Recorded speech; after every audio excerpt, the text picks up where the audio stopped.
धन्यवाद करते हैं भाई के परिवार के लिए। मुझे याद आ रहा है भजन संहिता उसका 87 अध्याय उसका आखिरी पद में कहता है, गवैये नर्तक दोनों कहेंगे हमारे सोते तुझे में पाए जाते हैं।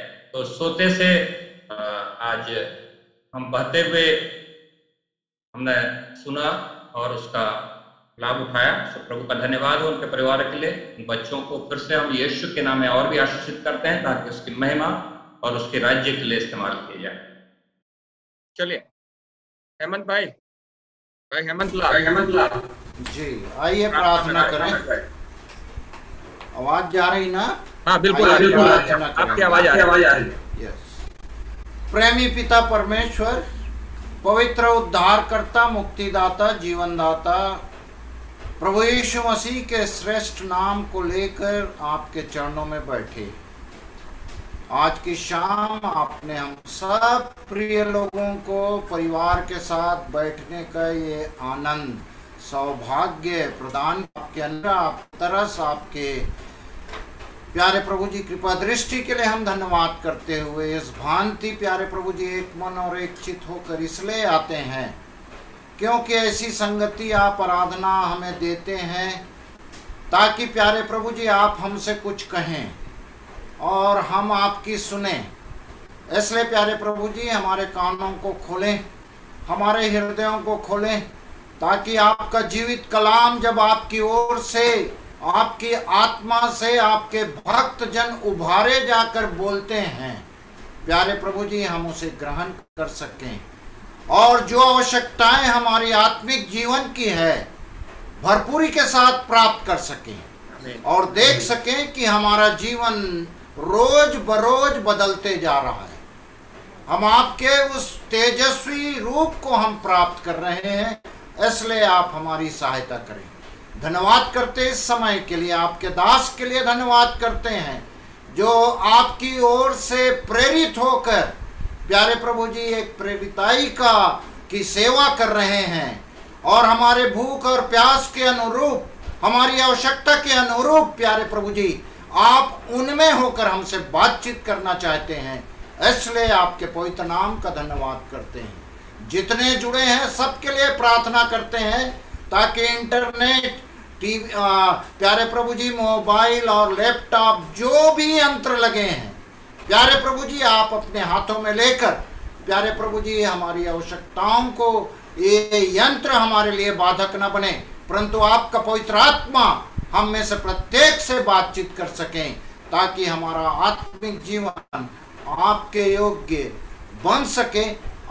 हम सब मिलकर यही प्रार्थना करते हैं और अपने उद्धारकर्ता जीवनदाता प्यारे प्रभु यीशु मसीह के श्रेष्ठ और सराहनीय नाम में इस दुआ को मांगते हैं।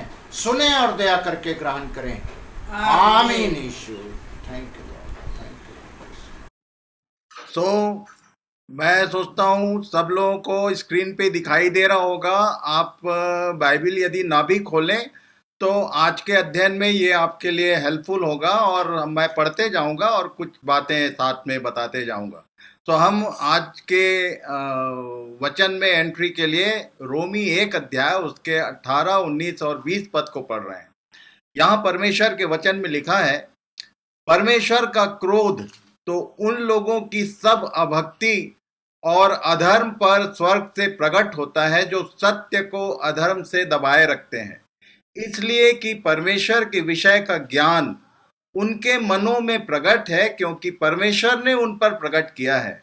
क्योंकि उसके अनदेखे गुण अर्थात उसकी सनातन सामर्थ और परमेश्वरत्व जगत की सृष्टि के समय से उसके कामों के द्वारा देखने में आते हैं, यहाँ तक कि वे निरुत्तर हैं। ये पौलुस ने अन्य जातियों को टारगेट करके ये बात कहा था कि ये जो अन्य जाति हैं जो परमेश्वर के विरोधात्मक विचार रखते हैं या उसके बारे में बहुत सारी बातें करते हैं, उनके लिए ये परमेश्वर का वचन बताता है। पौलुस ने लिख दिया कि जगत की सृष्टि के समय से उसके कामों के द्वारा परमेश्वर प्रमाणित होता है कि एक सृजनहार परमेश्वर है। और हमारी जो बाइबल है वो वहीं से शुरू होती है, इन द बिगनिंग गॉड। सबसे पहली बात मैं आपको आज बता दूं, अक्सर मैं बताया करता हूं, जो प्रभु ने मुझे सिखाया है कि यदि आपके जीवन में कहीं पर भी कोई चीज बिगड़ी हुई है, बेडौल है और परमेश्वर की उपस्थिति दिखाई नहीं देती है, तो first message is in the beginning God. यदि हमारे जीवनों में सबसे प्रथम स्थान परमेश्वर का है तो वो हमको, हमारे जीवनों को हरा भरा कर सकता है। ये बाइबिल का सबसे पहला संदेश है। उत्पत्ति 1:1 में लिखा है कि in the beginning God created. परमेश्वर अपनी सृष्टि के द्वारा जाना जाता है और उसके बारे में मैंने सृष्टि से संबंधित कुछ चीजें आप लोगों को आज के अध्ययन के नाम से भेजा था। शायद सब ने देखा होगा और नहीं भी देखा है तो यहाँ मेरे साथ साथ देखते चलिए। ये हमारे पिछले मीटिंग में, पिछली सभा में पास्टर जी ने एक विषय शुरू किया और समय का ध्यान रखते हुए बहुत ही शॉर्टकट में अपनी बात रखा था।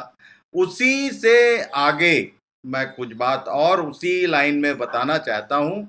हमारे परमेश्वर पिता का जो पिक्चर है as a God almighty, a supreme creator, या इसको आज के अध्ययन के बाद आपको कंफर्म करूंगा मैं कि वो एक मास्टर बिल्डर है।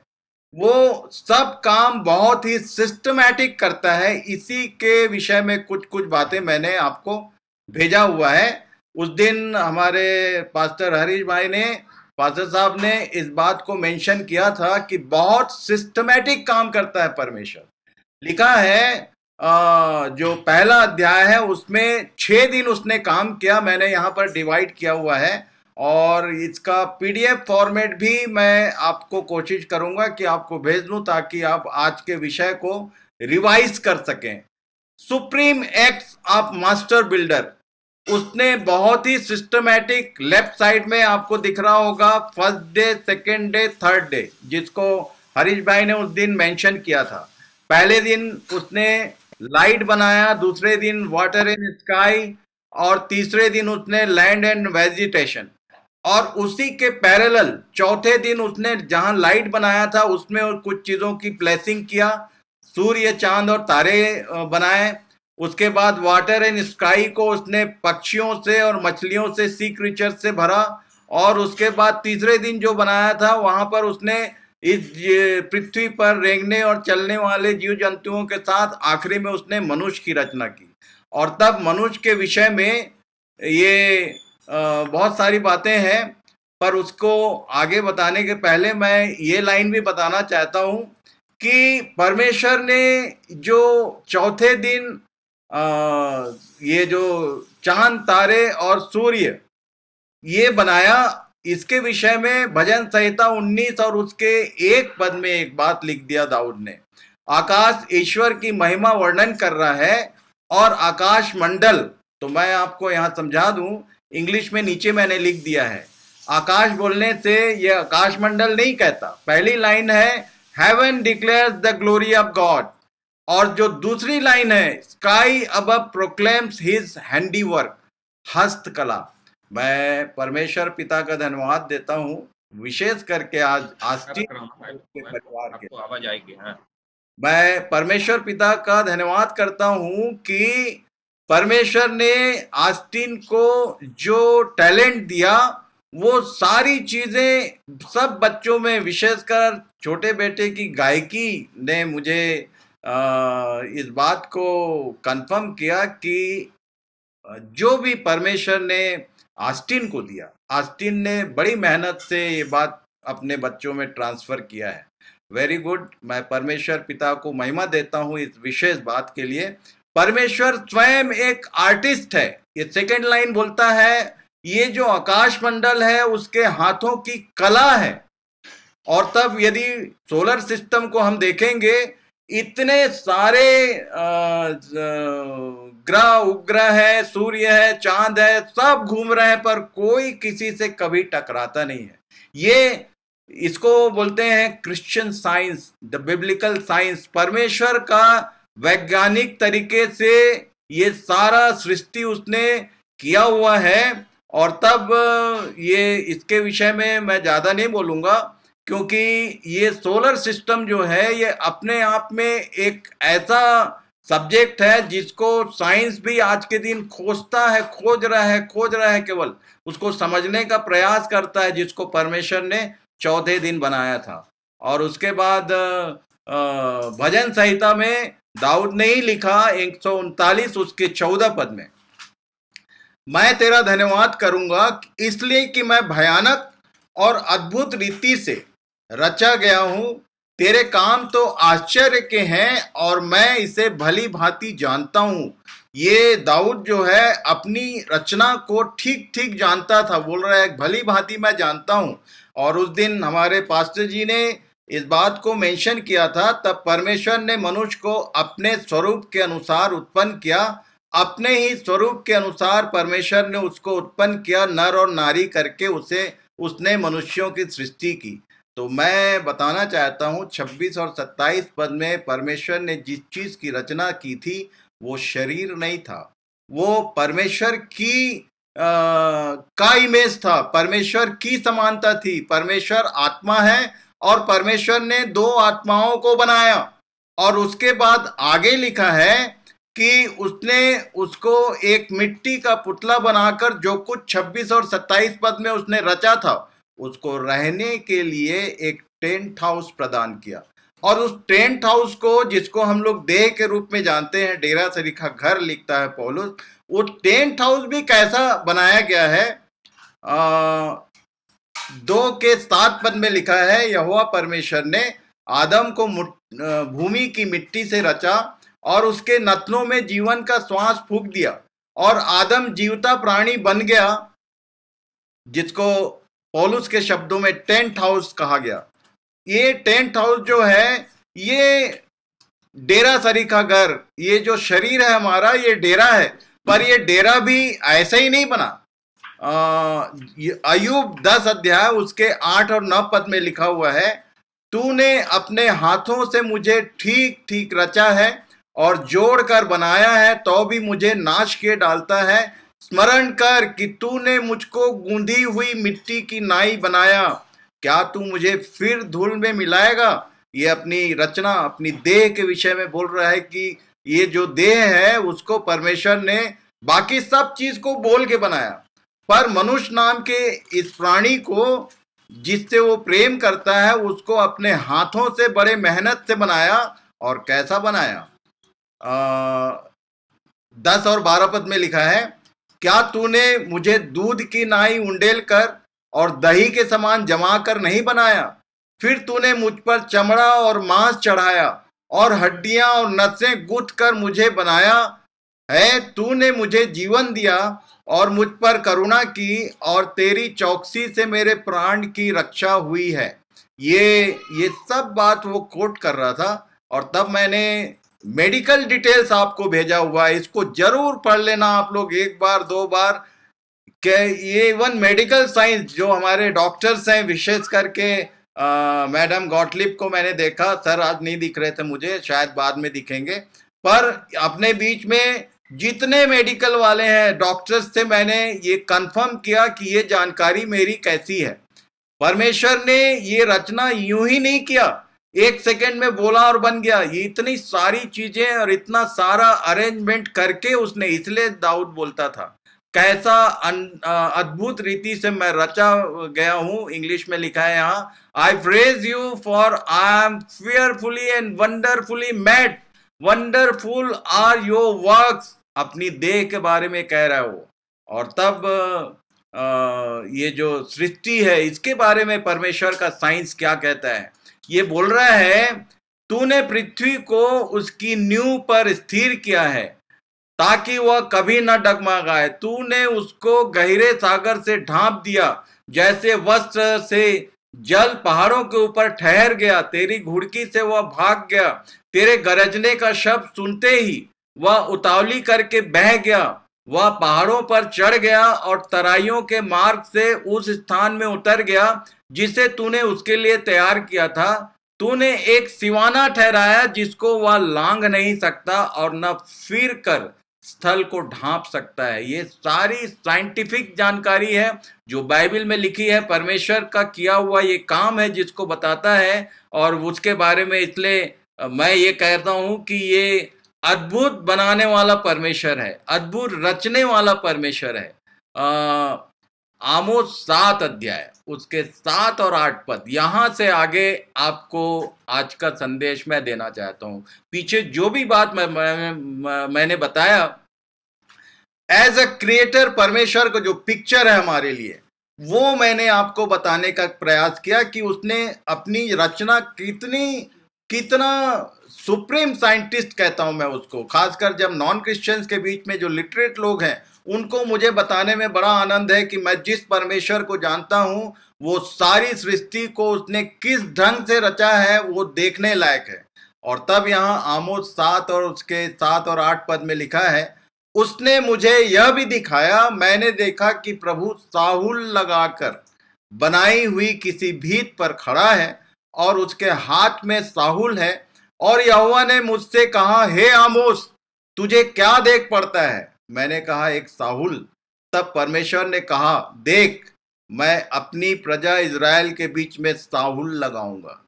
ये उसने बोला हुआ है जो उसकी प्रजा है, चाहे वो पुराने नियम की प्रजा हो चाहे वो नए नियम की प्रजा हो, एक दिन वो साहुल लगाने वाला है। साहुल बोलने से शायद बहुतों को जो शहर में रहते हैं या जो हिंदी बोलते हैं उनको शायद साहुल शब्द कॉमन नहीं है, सब लोग नहीं जानते हैं। मैं आपको दिखाना चाहता हूँ।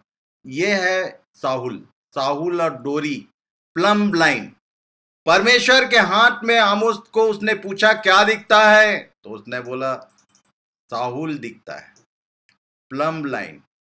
और प्लम लाइन कौन यूज करता है? आप लोग को सबको मालूम होगा, एक ही जन है, एक ही जन पूरे संसार में। आप यदि घर बनाना चाहते हैं, आप कितने भी इंजीनियर बुला लें, कितने भी लेबर बुला लें, सामान जमा कर लें, पर यदि घर बनाना है तो जो साहुल और डोरी देखना नहीं जानता है वो घर नहीं बना सकता। सबसे बड़ी बात यह है, जो साहुल और डोरी यूज करता है उसी को पौलुस ने कहा, मैंने एक क्या बोलते हैं उसको, पहला कुरिन्थियों 3 अध्याय और उसके 9 पद में लिखा हुआ है कि राजमिस्त्री की नाई मैंने नींव डाली। राजमिस्त्री वर्ड है हिंदी में, जिसको क्रिएटर बोलते हैं, जिसको घर का बनाने वाला बोलते हैं। और परमेश्वर खुद भी जब रचना करता है, उसके जितनी भी रचना है, चाहे आप शरीर की बात करें, चाहे आप इस पृथ्वी पर की किसी भी रचना की बात करें, इतना सिस्टमैटिक किया हुआ उसका काम है। और सही में ये बात समझ में आता है कि हमारा परमेश्वर वो परमेश्वर है जो प्लम लाइन यूज करता है। प्लम लाइन यूज करने वालों के काम को आज हम लोग समझने का प्रयास करेंगे। पहला कुरिन्थियों 3 के 10 और 11 पद में परमेश्वर ने जो अनुग्रह पौलुस को दिया था वो मैं आज याद दिलाना चाहता हूं सबको, क्योंकि मुझे मालूम है सबसे पहले दिन जब इस मीटिंग को इंट्रोड्यूस कर रहा था मैं, तो बहुत सारे लोग शायद शुरू में ज्वाइन नहीं किए थे। तो मैं बताना चाहता हूं कि मैंने बताया था कि जो लोग तितर बितर हुए, चाहे कारण जो भी हो, जहां भी गए सुसमाचार सुनाते चले थे। प्रेरितों का काम 8 अध्याय में ये लिखा हुआ है। और वही काम हमारे बीच में हुआ। हम लोग के बीच में बहुत सारे लोगों के पास प्रश्न चिन्ह है कि इतना बड़ा काम था, सब तितर बितर हो गया। मालूम है पूरे भारत देश में ये काम फैला हुआ है। क्यों? जो जहां गया वो वहां उसने काम किया, कोई चुप नहीं बैठा है, सब ने काम किया है। पर यहाँ एक बात पौलुस चिताता है, वही बात आज मैं सबको चिताना चाहता हूं, क्योंकि मुझे प्रभु ने चिताया है। परमेश्वर के उस अनुग्रह के अनुसार जो मुझे दिया गया, मैंने बुद्धिमान राजमिस्त्री की नाई नेव डाली और दूसरा उस पर रद्दा रखता है। राजमिस्त्री बिना प्लम लाइन के काम कर ही नहीं सकता। प्लम लाइन के बिना जो काम करेगा वो केवल मजदूर है और घर ज्यादा ऊंचा नहीं जाएगा, गिर जाएगा। लिखा है दूसरा उस पर रद्दा रखता है, परंतु हर एक मनुष्य चौकस रहे कि वह उस पर कैसा रद्दा रखता है, क्योंकि उस नेव को छोड़ जो पड़ी है और वह यीशु मसीह है, कोई दूसरी नेव नहीं डाल सकता। नेव डालने की बात तो नहीं है, पर रद्दा कैसे रख रहे हैं हम, हमारा काम प्लम लाइन के भीतर है या नहीं है, इस बात को तो ध्यान करना ही पड़ेगा, क्योंकि एक दिन वो आएगा और तो प्लम अपना वो लगाएगा। और तब यहाँ आगे लिखा है 1 कुरिन्थी 3 के आगे वाले पद में 12 और 13, यदि कोई यदि कोई इस नेव पर सोना या चांदी या बहुमोल पत्थर या काठ या घास या फूस का रत्ता रखता है, तो हर एक का काम प्रकट हो जाएगा, चाहे वो मैं हूं, चाहे वो हरीश भाई है, चाहे वो डेविड भाई है, चाहे हम तीनों को छोड़ के बाकी जितने हैं, हम सबको इस बात को ध्यान करना पड़ेगा कि हमने आगे काम बढ़ाया तो जरूर है, पर ये बहुमोल पत्थर, काठ, सोना, चांदी, घास फूस को तो नहीं काम मिलेगा। क्यों? क्योंकि ये कह रहा है तो हर एक का काम प्रकट हो जाएगा, क्योंकि वह दिन उसे बताएगा, इसलिए कि आग के साथ प्रकट होगा और वह आग हर एक का काम परखेगी कि कैसा है। और इसलिए इस बात को आप याद रखना, ये जो प्लम है और ये लाइन है, ये जो डोरी और साहुल, ये दोनों के विषय में इसको भी समझाया उसने, कुछ हमको सोचने की जरूरत नहीं है। जो भी है सारा चीज लिखित में हमारे पास है इस बाइबल नाम की पुस्तक में। यशायाह 28 उसके 16 और 17 और 18 पद में लिखा हुआ है, इसलिए प्रभु यहोवा यूं कहता है, देखो मैंने सियोन में नेव का पत्थर रखा है, एक परखा हुआ पत्थर, कोने का अनमोल और अति दृढ़ नेव के योग्य पत्थर, और जो कोई विश्वास रखे वह उतावली ना करेगा, और मैं न्याय को डोरी और धर्म को साहुल ठहराऊंगा। परमेश्वर की डोरी उसका न्याय है और उसका साहुल धर्म है। हमारे जीवनों में हमने इन दोनों को कैसा मैनेज किया है, प्रभु आज सहायता करे। न्याय जो है वो डोरी है और धर्म जो है वो साहुल है। और तब उसके आगे आपको मैं बताऊं कि आमोस 5 और उसके 21, 22, 23, 24 पद को आप पूरा पढ़ लेना, मैं कुछ लाइनों को पढ़ रहा हूं। मैं तुम्हारे पर्वों से बैर रखता और उन्हें निकम्मा जानता हूं, और तुम्हारी महासभाओं से मैं प्रसन्न नहीं। चाहे तुम मेरे लिए होम बलि और अन्न बलि चढ़ाओ तो भी मैं प्रसन्न न होऊंगा, और तुम्हारे पाले हुए पशुओं के मेल बलियों की ओर न ताकूंगा। अपने गीतों का कोलाहल मुझसे दूर करो, तुम्हारी सारंगियों का सुर मैं न सुनूंगा। मैं इस लाइन को पढ़ा तो क्या जाने कितने महीने तक बड़ा डिस्टर्ब था, क्योंकि मैं गीत बहुत गाता था और म्यूजिशियन हूं मैं। तो बाइबल कहती है कि हमारे गीत जो हैं कई बार उसको कोलाहल जैसे लगते हैं।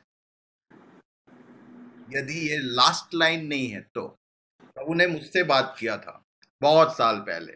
यहाँ लिखा है, न्याय को नदी किनाई और धर्म को महानद किनाई बहने दो। ये न्याय और धर्म ये प्लम लाइन है, इसको हमेशा याद रखना। अब इस लाइनों को आप अपनी बाइबल में मार्क कर लो। आपके किसी भी काम के पीछे यदि न्याय संगत बात नहीं है और धर्म नहीं है तो कोई भी बात एक्सेप्टेबल नहीं है। दूसरा राजा 21 उसके 12 और 13 पद में लिखा है, इस कारण इज़राइल का परमेश्वर यहोवा यूं कहता है कि सुनो, मैं यरूशलेम और यहूदा पर ऐसी विपत्ति डालना चाहता हूं कि जो कोई उसका समाचार सुनेगा वह सन्नाटे में आ जाएगा, और जो मापने की डोरी मैंने शोम्रोन पर डाली है और जो साहुल मैंने अहाब के घराने पर लटकाया है वही यरूशलेम पर डालूंगा। और मैं जानता हूं, हम सब जानते हैं कि पुराने यरूशलेम की बात हमारे लिए नहीं है, पर हम नए यरूशलेम में काउंट होते हैं। ये जो कलीसिया है ये नया यरूशलेम है प्रकाशित वाक्य के अनुसार। और तब यदि उसने उस यरूशलेम पर ये प्लम लाइन लगाया है तो ये भी वैसे ही लगाने वाला है, क्योंकि न्याय सामने है। मैं यरूशलेम को ऐसा पोंछूंगा जैसे कोई थाली को पोंछता है और उसे पोंछ कर उलट देता है। का मतलब जो कुछ हमने जमा किया है यदि प्लम लाइन के भीतर नहीं है, नाप जोक के भीतर नहीं है, तो वो उसको उलट के पूरा खाली करने वाला है। और इसलिए यशायाह 5 अध्याय को ध्यान कीजिए, उसके पहले और दूसरे पद में एक लाइन लिखी है, अक्सर मैं गाया करता था इस बात को। अब मैं अपने प्रिय के लिए और उसकी दाख की बारी के विषय में गीत गाऊंगा। एक अति उपजाऊ टीले पर मेरे प्रिय की एक दाख की बारी थी। उसने उसकी मिट्टी खोदी, उसके पत्थर बीनकर उसमें उत्तम जाति की एक दाख लता लगाई। उसके बीच में उसने एक गुम्मट बनाया और दाखरस के लिए एक कुंड भी खोदा। तब उसने दाख की आशा की, परंतु उसमें निकम्मी दाखें ही लगी। परमेश्वर ने मेहनत किया, वो हमेशा मेहनत करता है। बहुत मेहनत करके उसने एक दाख की बारी लगाई और लिखा है फल तो लगा, पर निकम्मी थी सब, किसी काम की नहीं थी। 7 पद में लिखा, उसको समझाया है कि ये क्या चीज उसको निकम्मा दिखाई दिया। 7 पद में लिखा है, क्योंकि सेनाओं के यहोवा की दाख की बारी इज़राइल का घराना और उसका मन भाव पौधा यहूदा के लोग हैं। मैं विश्वास करता हूं कि छत्तीसगढ़ में कलीसिया, ये जो छत्तीसगढ़ की घर की कलीसिया है, ये वाकई में परमेश्वर का मन भाव पौधा रहा है। परमेश्वर ने हम सब के द्वारा खूब मेहनत किया और बड़ा अच्छा वो बारी लगा। पर यहां लिखा है, और उसने उनमें न्याय की आशा की, परंतु अन्याय देख पड़ा। उसने धर्म की आशा की, परंतु उसे चिल्लाहट सुनाई पड़ी। और इसलिए अपने अपने काम को जांचने की जरूरत है। ये इसके बारी के विषय में लूका रचित सुसमाचार उसके 13 और उसके 6, 7, 8, 9 पद में लिखा हुआ है। कुछ एक इवेंट हुआ था, एक दुर्घटना हुई थी, कुछ लोग मारे गए थे और तब यीशु से बहस हो रही थी। लोग पूछ रहे थे कि ये सब पापी थे इसलिए मर गए क्या। तब यीशु उनको समझा रहा था, 1 से 5 पद तक को आप पढ़ लेना। आज के दिन में बहुत सारे लोग हमारे बीच में से चले गए, तो क्या वो लोग सब पापी थे इसलिए चले गए? तो ऐसा नहीं है। यीशु ने यहाँ दृष्टांत बताया बात को समझाने के लिए। किसी की अंगूर की बारी में अंजीर का पेड़, अंगूर की बारी। अब मैं आ गया हूँ छत्तीसगढ़ छोड़ के पूना, और महाराष्ट्र में चारों तरफ धान की खेती नहीं होती है, केवल अंगूर की बारियां दिखाई देती हैं। अंगूर की बारी कैसी होती है, कभी फिर मौका आएगा तो समझाऊंगा मैं। पर अंगूर की बारी में अंजीर का पेड़, अंगूर की खेती होती थी फलिस्तीन, वहाँ इजरायलियों के देश में। और अंजीर जैसे हमारे यहाँ गुलर का पेड़, जंगली पेड़ हुआ करता था। लिखा है अंगूर की बारी में उसने एक अंजीर का पेड़ लगा दिया। उसमें फल ढूंढने आया परंतु न पाया। तब उसने बारी के रखवाले से कहा, देख 3 वर्ष से मैं इस अंजीर के पेड़ में फल ढूंढने आता हूं परंतु नहीं पाता, इसको हटा यहाँ से, काट डाल की यह भूमि को भी क्यों रोके रहे। उसने उसको उत्तर दिया, हे स्वामी, इसे इस वर्ष एक मौका और दे दे, इस वर्ष तो और रहने दे कि मैं इसके चारों ओर खोद कर खाद डालूं, तो आगे को फले तो फला और नहीं तो उसे काट डालना। चाहे वो बारी हो, चाहे अंगूर की बारी हो, चाहे अंजीर का पेड़ हो, उसको फल चाहिए। और फल क्या चाहिए? न्याय और धर्म। हमारे जीवनों से न्याय की नदी और धर्म का महानद बहना चाहिए। लिखा है रोमी 11 अध्याय उसके 21 और 22 पद में। ये लाइनें मुझे मेरे अंदर घुरघुरी उत्पन्न करती हैं। लिखा है, जब परमेश्वर ने स्वाभाविक डालियां ना छोड़ी तो तुझे भी ना छोड़ेगा। इसलिए परमेश्वर की कृपा और कड़ाई को देख। जो गिर गए उन पर कड़ाई, परंतु तुझ पर कृपा। यदि तू उसमें बना रहे, नहीं तो तू भी काट डाला जाएगा। ये पौलुस ने कलीसिया को लिखा, इजरायलियों को नहीं लिखा। इजरायलियों को परमेश्वर ने माफ नहीं किया। अभी ये जो 7 साल का क्लेश काल आ रहा है, यदि आप ठीक से अध्ययन करेंगे तो ये क्लेश काल का मूल कारण इजरायली लोग हैं और परमेश्वर ने उनको नहीं छोड़ा। यहाँ लिखा है यूहन्ना 16 अध्याय उसके 7 और 8 पद में। हम लोग पवित्र आत्मा के विषय में बहुत सारी बात करते हैं। यहाँ लिखा है, तो भी मैं तुमसे सच कहता हूँ, यूहन्ना 16, 7 और 8 में लिखा है कि मेरा जाना तुम्हारे लिए अच्छा है, क्योंकि यदि मैं ना जाऊं तो वह सहायक तुम्हारे पास ना आएगा, परंतु यदि मैं जाऊंगा तो उसे तुम्हारे पास भेज दूंगा, और वह आकर संसार को पाप, धार्मिकता और न्याय, फिर से वो दोनों शब्द प्लम लाइन, धार्मिकता और न्याय के विषय में निरुत्तर करूंगा कह रहा है वो। इसलिए आप याद रखना कि आपकी सेवा में आपने, प्रभु का हम धन्यवाद करते हैं, उसने हमको पाप में कई बार गिरने से उठाया, बचाया और उसने आज यहाँ तक पहुंचाया है। परंतु धार्मिकता और न्याय के विषय में कहीं हम निरुत्तर तो नहीं होने वाले हैं, इसको आप ध्यान रखना, प्लम लाइन लगाने वाला है। और तब यहाँ लिखा है पाप के विषय में इसलिए कि वे मुझ पर विश्वास नहीं करते, और धार्मिकता के विषय में इसलिए कि मैं पिता के पास जाता हूं और तुम मुझे फिर न देखोगे, न्याय के विषय में इसलिए कि संसार का सरदार दोषी ठहराया गया। अब इन बातों को आप लोग के लिए होमवर्क है, इसको मनन करना, ढूंढना कि आखिर ये बातें पवित्र आत्मा से संबंधित क्यों बोला और क्या बोलना चाहता है कि धार्मिकता के विषय में निरुत्तर करेगा और न्याय के विषय में निरुत्तर करेगा। इसमें कोई शक नहीं है कि पाप के विषय में हमको सबको उसने निरुत्तर किया है और हम कायल हुए हैं, हमने अंगीकार किया है। पर न्याय और धार्मिकता, इसके विषय में ध्यान करना पड़ेगा।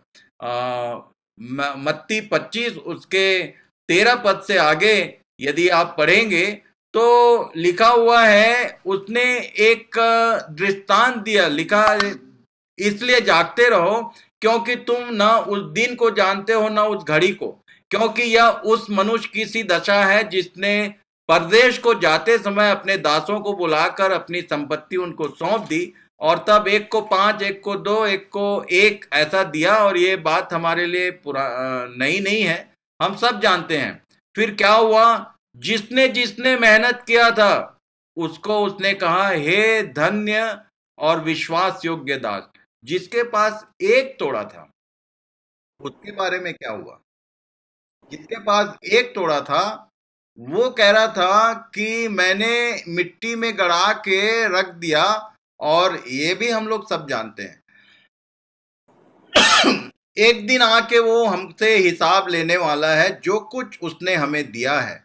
उसके आगे मैं एक बात आपको बताना चाहता हूं, ये न्याय और धर्म 31 से आगे, 25 अध्याय के 31 पद से आगे, जब मनुष्य का पुत्र अपनी महिमा में आएगा तब स्वर्गदूत उसके साथ आएंगे, तो वह अपनी महिमा के सिंहासन पर विराजमान होगा और सब जातियां उसके सामने इकट्ठी की जाएंगी।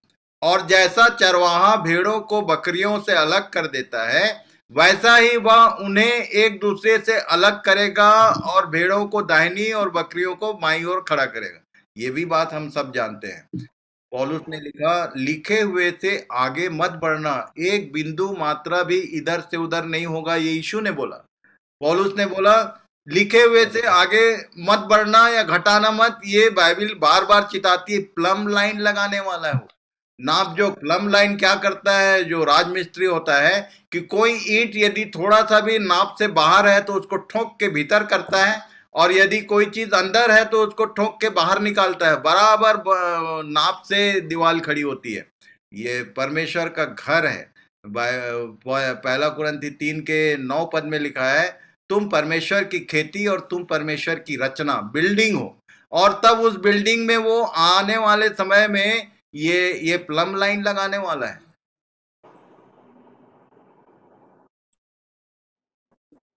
एक ही बात याद कराऊंगा मैं आज के लिए, एक ही चीज याद रखना, नेवर फॉरगेट प्लम लाइन। आपके जीवन से धर्म और न्याय आगे मैंने छोड़ दिया है कि 31 पद से आगे यदि आप पढ़ेंगे तो वहां लिखा है भेड़ कौन है और बकरी कौन है। जिन्होंने भूखे को खाना खिलाया, जिन्होंने उसको, कई बार हम लोग उलट पलट के बहुत ज्यादा अंडरस्टैंडिंग हमारी हो जाती है, जो लिखा है उसमें कुछ जोड़ देते हैं या जो लिखा है उसमें से कुछ घटा देते हैं। क्या जेलों में जाने का एक्सपीरियंस है आपके पास? जो मैं कैद में था तुमने मेरी सुधि ली, मैं बीमार था तुमने मेरी सुधि ली। अभी हमारे चारों तरफ तो बीमारी का जाल फैला हुआ है। कभी आपने सुधि ली, किसी का ध्यान आया, किसी गरीब को खाना खिलाया? ये न्याय और धर्म यही है और कुछ नहीं है। एक बात याद रखना, अब सुसमाचार सुनाना इस काम के भीतर नहीं आता है। सुसमाचार सुनाते हैं हम लोग सारे लोग, पर धर्म और न्याय भी साथ में चल रहा है या नहीं। कि धर्म का मतलब, मैं तो कई बार बोलता हूँ कि ये जो गर्मी के दिन में जो सेठ लोग हैं उन लोग पियाऊ खोल देते हैं, और भारत देश का कॉन्सेप्ट है कि ये जो पानी पिलाने के लिए एक नौकर बैठा के एक गिलास पानी पिलाता है उसको धर्म गिना जाता है। हमारे लिए यीशु ने बताया कि तुम्हारे लिए धर्म और न्याय क्या है, कि मैं गरीब था, मैं भूखा था, मैं नंगा था, मैं ऐसा था, तुमने सुधि ली क्या? यदि तुमने उनकी सुधि ली तो मेरी ली। और इससे डोंट फॉरगेट लाइन, परमेश्वर एक अच्छा रचने वाला है, बनाने वाला है, और जो लाइन उसने बना दिया है उसके बाहर के किसी काम को वो एक्सेप्ट नहीं करेगा। कोई चीज यदि अंदर है तो भी एक्सेप्ट नहीं करेगा। एक अच्छा प्लम लाइन, एक अच्छा राजमिस्त्री है वो। उसने सब चीजें बड़े नाप जोक के साथ, इवन मैंने जो मनुष्य के शरीर की जो रचना से संबंधित कलेक्ट किया, आप पूछ लेना, हमारे डॉक्टर्स लोग बताएंगे कि एक एक शब्द मैंने लुधियाना से आए हुए डॉक्टरों से कंफर्म किया कि इसमें कोई गलत जानकारी तो नहीं है, और सबने बोला कि वेरी ट्रू, ये इंफॉर्मेशन अबाउट द बॉडी। परमेश्वर ऐसा काम करता है, और इसलिए प्रभु इन वचनों के साथ हम सबों को आशीष दे। एक बार फिर से मैं सबके लिए धन्यवाद करता हूँ, विशेष करके मैं हमारे आस्तीन के बच्चों के लिए मैं परमेश्वर का धन्यवाद करता हूँ। उनने आज अपने कला को प्रकट किया। परमेश्वर हस्तकला को प्रकट करता है, उसकी रचना जो है वो बताती है कि एक आर्टिस्ट वो बहुत सिस्टमेटिक काम करता है। और बच्चों ने जो गाना गाया, खासकर छोटके ने जो गाना गाया, बिना प्रैक्टिस के ये होता नहीं। बाइबल में लिखा है कि जो बाइबल में जो क्वायर थी, सीखे हुए लोग उसमें होते थे और निपुण होते थे।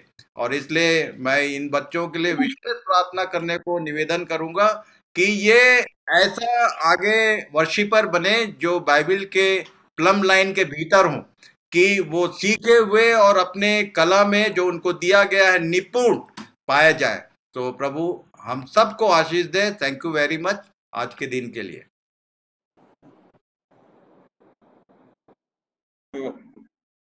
पिता परमेश्वर का प्रभु यीशु मसीह में होकर धन्यवाद करते हैं आज के सुंदर वचन के लिए।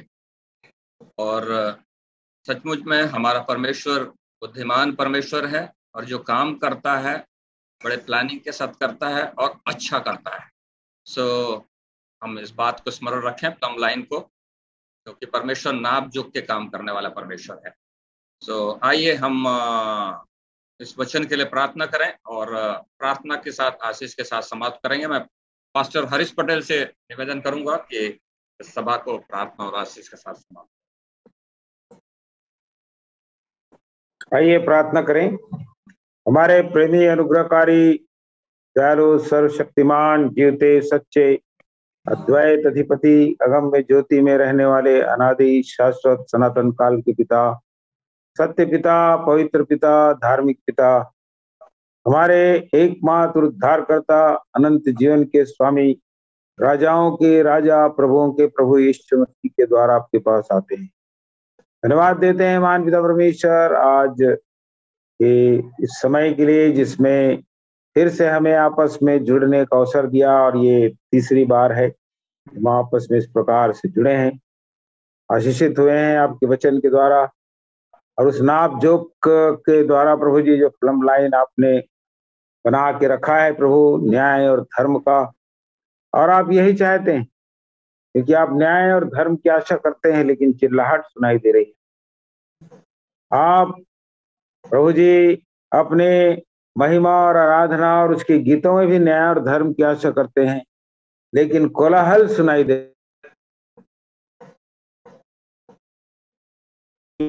लोगों के मध्य में। प्रभु न्याय और धर्म की आशा करते हुए चाहते हैं कि भूखों को खाना खिलाया जाए, प्यासों को पानी पिलाया जाए, बीमारों की सुधि ली जाए, जो बंदी गृह में है उनकी भी सुधि ली जाए, जो निर्वस्त्र हैं उन्हें वस्त्र पहनाया जाए, ये समझ के ये भूखा यीशु है, ये प्यासा यीशु है, ये नंगा यीशु है जिसे मुझे वस्त्र पहनाना है, ये बीमार यीशु है जिसकी मुझे चिंता करना है।